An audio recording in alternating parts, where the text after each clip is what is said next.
Episode kali ini gue nggak akan jawab Q&A dulu ya. Ya berilah aku kesempatan untuk beropini kembali. Tapi tenang aja, insya Allah untuk episode kali ini adalah episode yang pengen lo dengerin. Wah sih, kayaknya kok pede banget gue ya.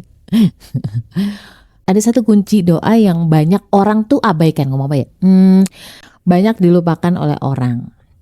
Ini bukan tips gue, ini tips dari Nabi lah ya. Gue gak akan banyak cincong. Gue tahu lu udah gak sabar banget, ya kan? Terutama lu. Nah iya lu juga. So don't go anywhere, I'll be back soon. Assalamualaikum, gimana kabar lo? Alhamdulillah.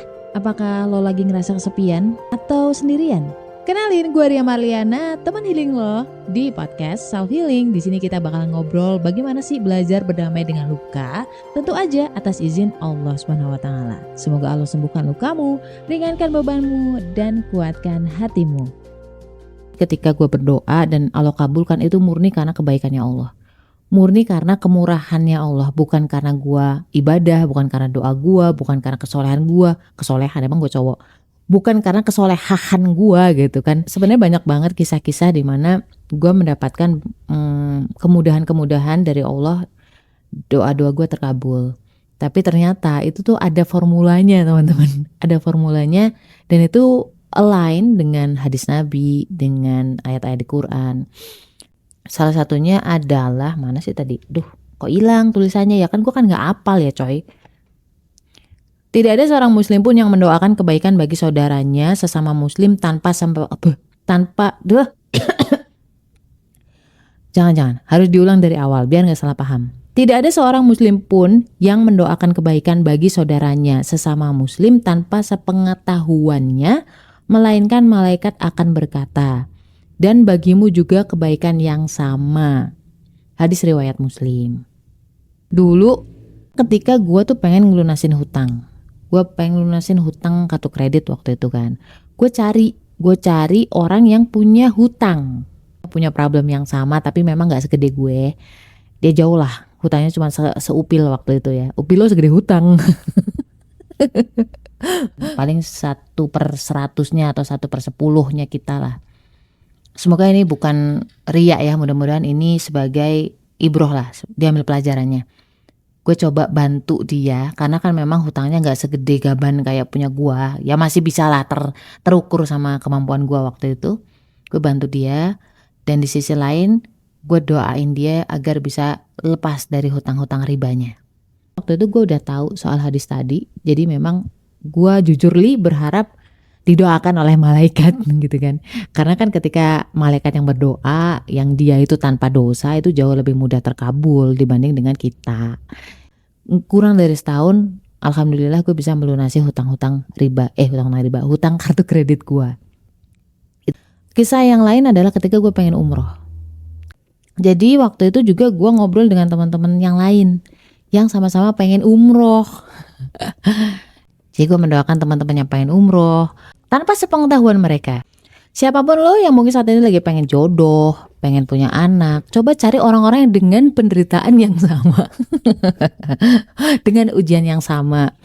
Atau dengan keinginan yang sama. Contohnya ketika lo pengen mobil, lo butuh mobil lah ya misalkan. Cari orang-orang yang sefrekuensi gitu, yang sama-sama butuh mobil gitu. Terus tanpa sepengetahuan mereka, coba lo doain. Coba aja gitu loh, maksud gua gak ada ruginya. Apalagi yang doain lo bukan orang, yang doain lo adalah malaikat.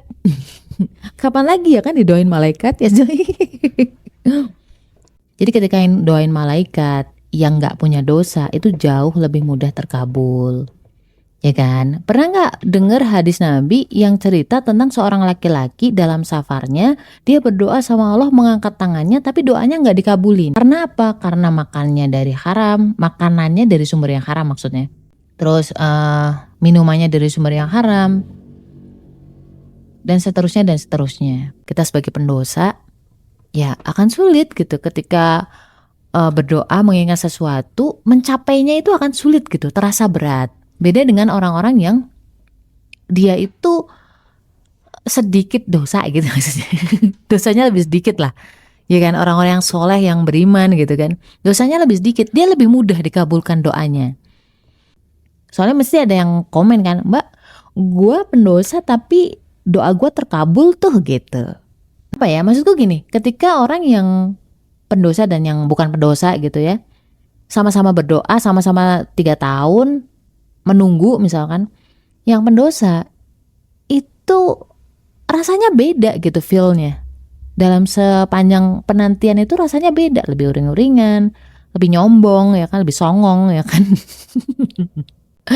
Beda dengan yang tadi, yang dosanya lebih sedikit. Kita ngejalaninnya juga lebih mudah, lebih low profile ya kan. Yang tadi ngebantah itu kan songong.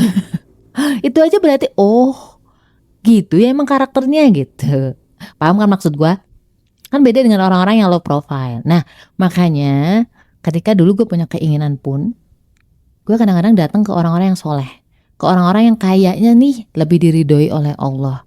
Bisa ulama, ustadz, anak-anak yatim ya kan, atau orang biasa, orang di sekitar kita, tetangga kita yang mungkin nggak lebih beruntung, dibanding kita secara duniawi, di bawah garis kemiskinan tapi lebih sabar ya kan, lebih nerimo, ya ngasih sedikit inilah, ngasih sedikit bingkisan lah ya kamu ngasih dulu lah, jangan tahu-tahu minta doa gitu, jangan. Karena orang-orang yang biasanya kekurangan dan mereka sabar, mereka tetap istiqomah untuk tetap menerima kondisi mereka, nggak songong maksudnya, itu doanya juga lebih mudah terkabul loh, asli. Termasuk orang di rumah lo, siapa? Ibu lo, bapak lo.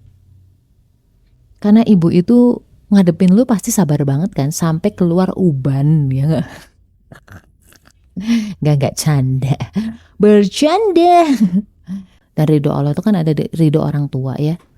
Kalau orang tuanya bener nih ya, orang tua yang soleh-solehah, itu omongannya manjur, doanya mudah terkabul ya kan. Nah cari orang tua yang kayak gitu dan minta doa mereka ya. Teman-teman yang saat ini sedang ada hajat, ada doa, tenang aja. Ketika Allah ngasih keinginan lo untuk berdoa, itu udah taufik dari Allah. Ketika Allah ngasih lo keinginan itu berarti memang lo udah punya jatah itu. Tinggal kamu menjalaninya dengan sabar dan yakin. Lo gak akan bisa sabar kalau lo gak yakin. Allah itu ngabulin doa dengan 3 cara. Yes, sebentar, dan ntar di akhirat. Dan semuanya pasti baik, karena kata Allah tidak ada perdagangan yang rugi dengan Allah. Beneran, ketika Allah langsung ngasih skenario sesuai keinginan lo, ya berarti itu yang terbaik. Ketika Allah menundanya, berarti ada waktu yang jauh lebih baik dibanding skenario lo. Masa iya lo merasa bahwa lo lebih pinter daripada Allah? Kan enggak. Lalu yang ketiga, ketika Allah menundanya untuk di akhirat nanti, lo tahu enggak? Gantinya itu infinity, tahu enggak? Infinity pahalanya. Saudara-saudara kita di Palestina yang dizolimi oleh penjajah, itu kan bertahun-tahun mereka gak pernah bisa hidup tenang, gak pernah bisa tidur nyenyak. Bahkan sampai banyak yang syahid, mereka mungkin gak pernah merasakan hidup tenang. Padahal doa mereka sederhana ya, cuma tidur nyenyak. Dan Allah tidak memberikan itu di dunia, tapi Allah langsung memberikan itu di akhirat. Gantinya jauh berkali-kali lipat dan jauh lebih membahagiakan mereka. Karena sifatnya Allah adalah Allah baik, Allah gak akan ngasih sesuatu kecuali itu yang terbaik buat lo.